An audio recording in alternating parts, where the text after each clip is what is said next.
एक सप्ताह बीत जाने पर भगवान उस बोधिवृक्ष के नीचे से समाधि से उठकर पास ही अजपाल नामक बरगद के वृक्ष के नीचे गए। वहां एक ही आसन में अपने अनुभव और दुख मुक्ति के मार्ग की प्राप्ति के विषय में चिंतन मनन किया। ध्यान में लीन तथागत के चित्त में विचार पैदा हुआ, मैंने अपनी अनुभूति से यह गंभीर, जटिल, शांत व उत्तम ज्ञान को पा लिया है, संसार के सत्य को जान लिया है। ऐसा ज्ञान जो तर्क और बौद्धिक चर्चा से नहीं बल्कि अनुभूति से ही प्राप्त किया जा सकता है। ऐसे धम्म को ज्ञानी ही समझ सकते हैं। यह मार्ग जटिल व गंभीर जरूर है, लेकिन संसार के दुखों को दूर करने वाला कल्याणकारी है। मैंने एक नया सिद्धांत खोज लिया है, लेकिन जब बुद्धिमान व ज्ञानी जनों के लिए भी इस बहुत सूक्ष्म ज्ञान को समझना मुश्किल होगा तो एक साधारण व्यक्ति इसे कैसे समझ पाएगा और कैसे स्वीकार कर पालन कर पाएगा। साधारण व्यक्ति आत्मा परमात्मा के मायाजाल में बुरी तरह फंसा हुआ है, सामाजिक कुरीतियों के बंधनों में बंधा हुआ है, धर्म के नाम पर ब्राह्मणी कर्मकांडों, अनुष्ठानों, यज्ञ व कर्मफल के झूठे सिद्धांतों में ही उलझा हुआ है।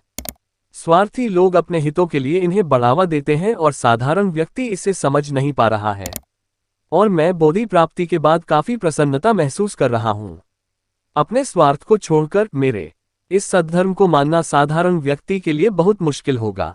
यदि मैं अपने इस सिद्धांत का उपदेश लोगों के बीच जाकर देना शुरू कर दूं और इसे समझ न सके या समझकर भी ग्रहण न करे या ग्रहण करने के बाद भी आचरण में न उतार सके तो उन्हें बहुत निराशा और दुख होगा।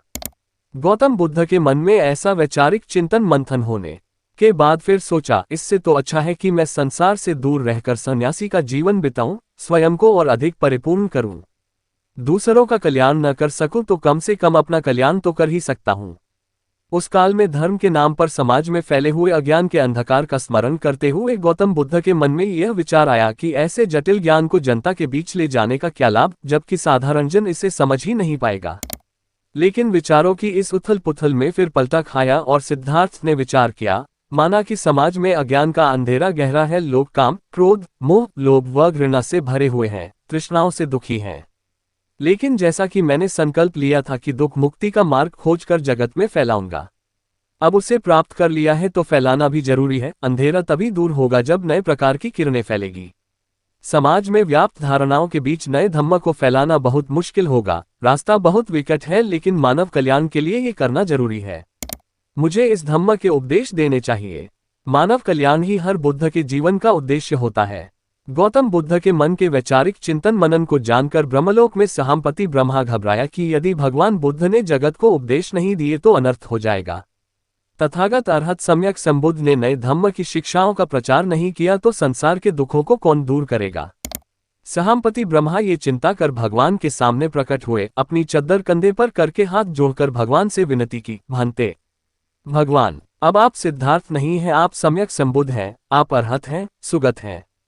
आप जगत के कल्याण के लिए धम्म का उपदेश करें।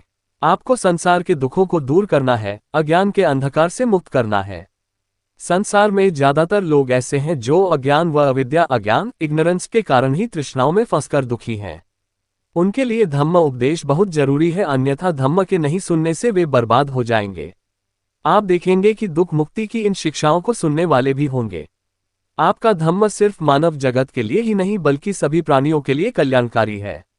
आप दया, करुणा व मैत्री के सागर हैं, इसलिए संपूर्ण जगत पर अनुकंपा कर आप इस कल्याणकारी धम्म का उपदेश देना शुरू करें।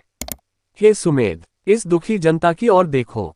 जन्म, रोग, बुढ़ापा और मृत्यु से दुखी प्राणियों की ओर देखो। भगवान, इन पर दया करो और संसार की सुख शांति के लिए धम्म का उपदेश करो।